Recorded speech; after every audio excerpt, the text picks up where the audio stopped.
Hello, this is Sage Blue. Looking into a bit of car setup this time. I have received a few requests about this, and it's an interesting topic. Now, looking at the Renault Clio Cup's car setup, which is considerably simpler than what you'll find with quite a fair few other racing cars, for example, the open wheelers, such as Formula A, will most likely have a lot more parameters you can change with the car setup. With the Renault Clio, it's more, I think, about the racing and to keep the cars more equal. There's not too much you can change with it. However, the good thing is you can change it enough to change the balance of the car under braking and cornering, creating understeer, oversteer, that sort of thing. So it's still a bit of fun to get into, especially if you're starting with project cars. So you don't get overwhelmed with a heap of different settings. Well, even this can be overwhelming for people. So there are people who probably just avoid it completely and just enjoy the racing instead. Now, getting into the Renault Clio's car settings, you can see in the top left corner the tyre compound. I've set it to automatic by weather, just personal preference at the moment. It's not something I want to concern myself with. However, it's so simple that it's difficult to make a mistake with tyre choice. You just simply look at the weather forecast and then decide whether it's wet or dry and just choose the tyre accordingly. The reason I say it's difficult to make a mistake is if you look at the options, you can choose between slick and rain tyres, and that's it.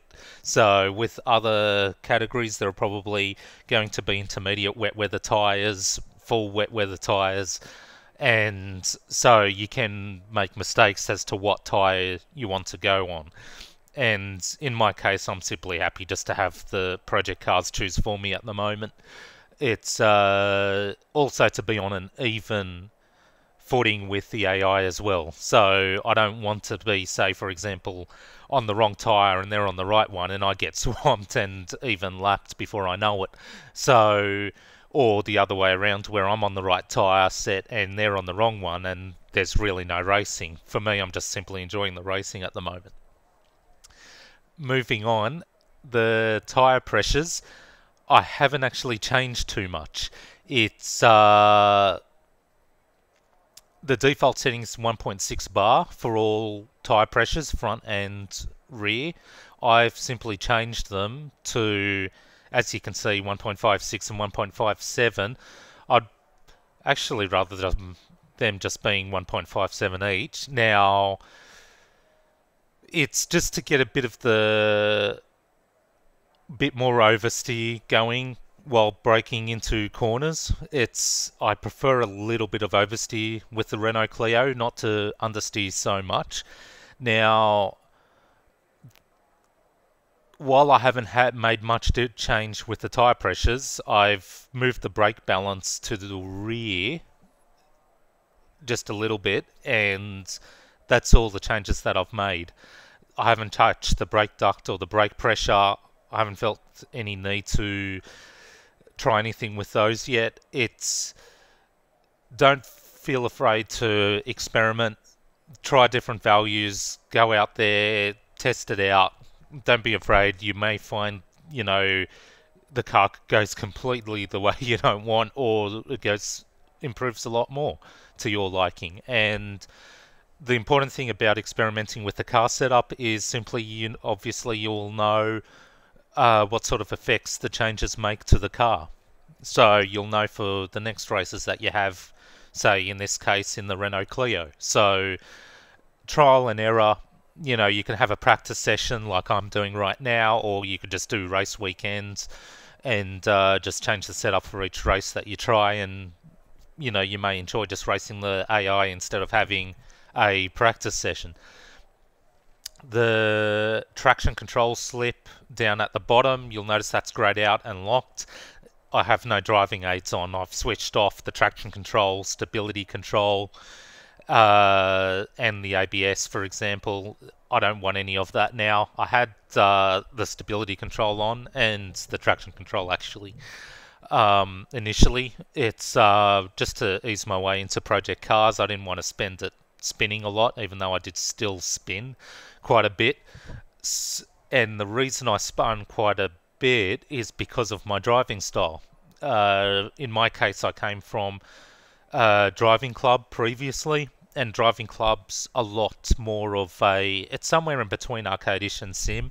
It's a lot of fun to drive, and it lets you push the car to its limits a lot further, I think, in terms of driving style than in Project Cars. Project Cars is a racing sim, so you've got to know the limits of your car, and even the Renault Clio, it's important to keep the car balanced through corners, under braking, that sort of thing. Otherwise, you will wash a lot of speed off mid-corner, for example, and because the engine's not all that powerful, it's compared to, say, a lot of other motorsports, it can take a while for you, fair few seconds to get that speed up that you lost in unnecessarily in corners. So it's and then of course the AI cars, they'll build up a bit of a gap to you because of it. And with high speed cars, really high speed cars, you can gather lost speed fairly quickly, probably within a second or two.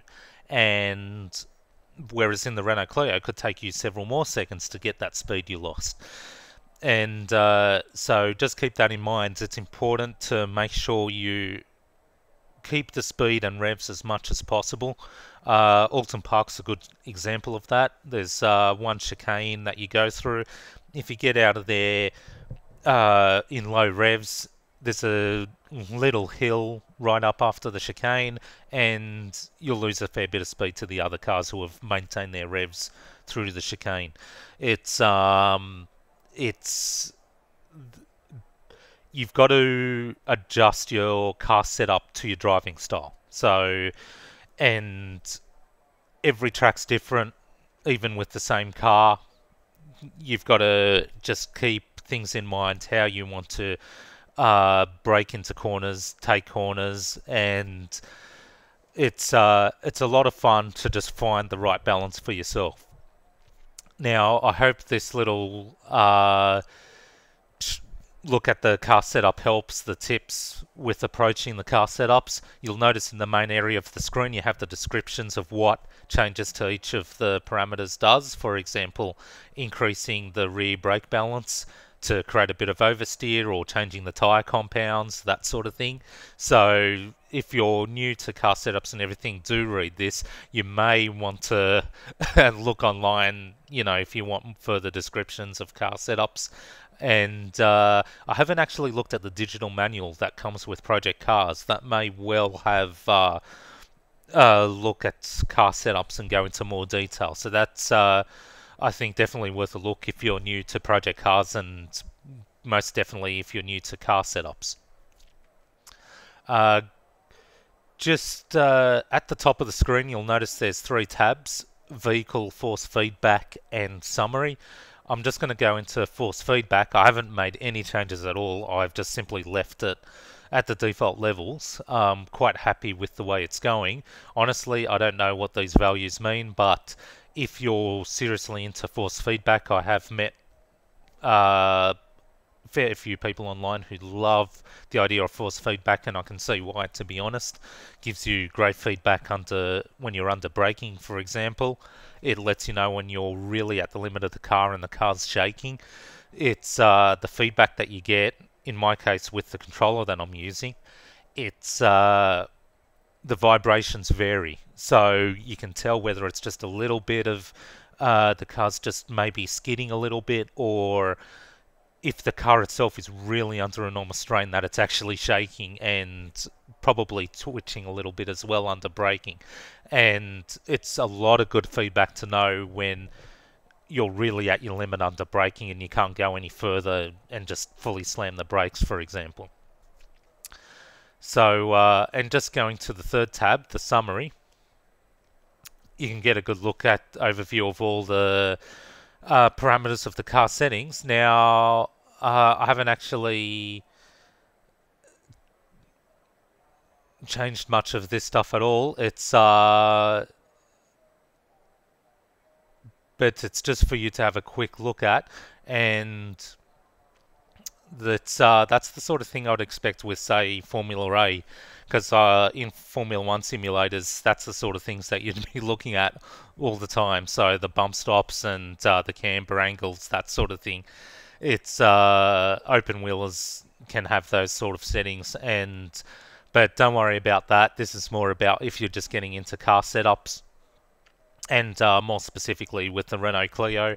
It's I found just basically in my own summary, just the tire pressures. I moved them towards just reduce them a bit to basically just remove a bit of the sliding that I found the car having on the default settings. Also to create a bit more oversteer whilst braking into corners.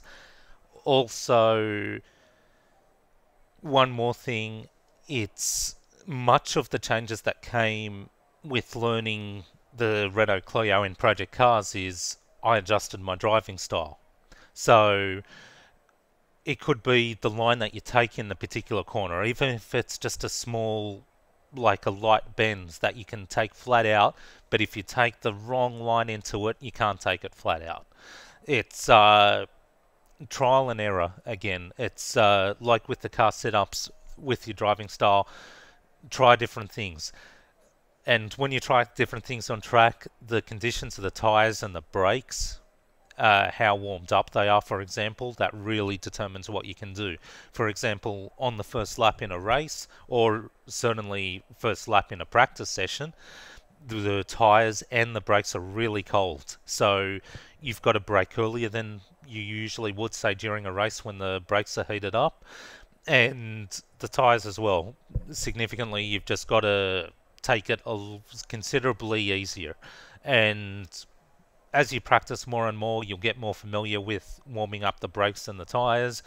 And for example, initially with me warming up the brakes and the tyres, I took it a lot more easily than usual just to make sure I didn't go off the track. And I probably lost a lot of time to the AI as well because of it. But as you get more practice, you'll get better at it, and be more on an even footing with the AI, or if you're racing people online. So I hope you find the tips useful with the car setup, and don't forget to just experiment again. And there's a lot more racing to come, a bit more from the Renault Clio Cup, and I've got some other tracks and cars lined up as well in further videos. So if you like this video, feel free to like it, and don't forget to subscribe as there's a lot more videos to come. Until then,